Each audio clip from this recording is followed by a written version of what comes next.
Awali, baadhi ya wawakilishi wadi katika kaunti ya Trans Nzoia wameitaka tume ya EACC kufanya uchunguzi wao bila mwingilio wowote wa kisiasa ili kuhakikisha kwamba gavana George Natembeya anapata haki kutokana na tuhuma za ufisadi dhidi yake, kama anavyotuarifu sasa Mike Sifuna Musikoyo.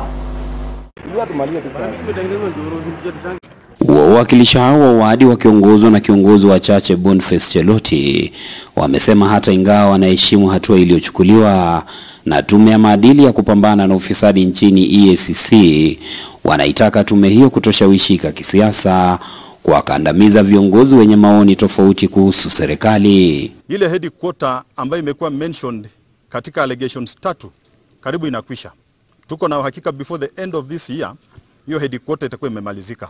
Na hiyo miradi mingine miwili pia inaendelea kwa njia iliyo nzuri. So sisi tunaomba ya kwamba siasa isiingizwe katika swala hili zima. Ila ambayo tunaomba tu serikali yetu ya kitaifa ni kwamba gavana wetu Mheshimiwa George Natembeya aweze kupewa haki. Sisi kila mwaka hukadhiria fedha za maendeleo katika kaunti, na zile miradi ambazo ameweza kusema zinaendelea vema kwa sasa.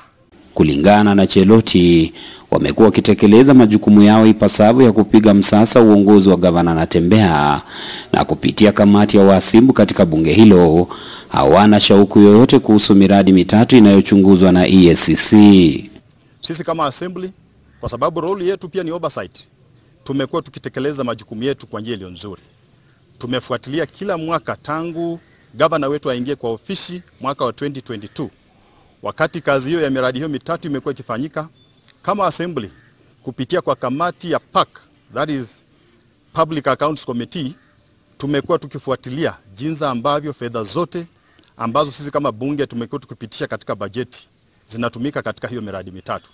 Wawakilishi wadi hao wanasema huenda gavana Natembeya anasulubishwa kutokana na msimamo wake mkali kuhusu umoja wa jamii za magharibi na maendeleo. Tunasema kwamba gavana ana haki ya kusimama katika mrengo ule wote wa kisiasa, na pia ana haki, na sisi pia kama viongozi ambao tuko hapa ndio kusema kwamba tunataka tuwe na kiongozi ambaye atakuwa anaongea masuala ya jamii yetu.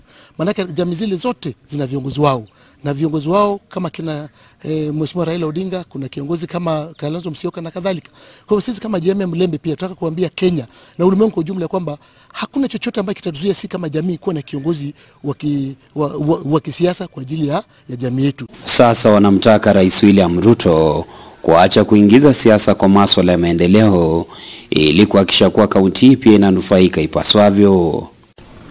Watu wengine wote wamepata affordable housing, lakini Trans Nzoia County shamba ilitolewa ili ijengwe affordable housing, lakini mpaka wa saa hii hata shamba yenyewe kwanza ilirudishwa kwa agriculture.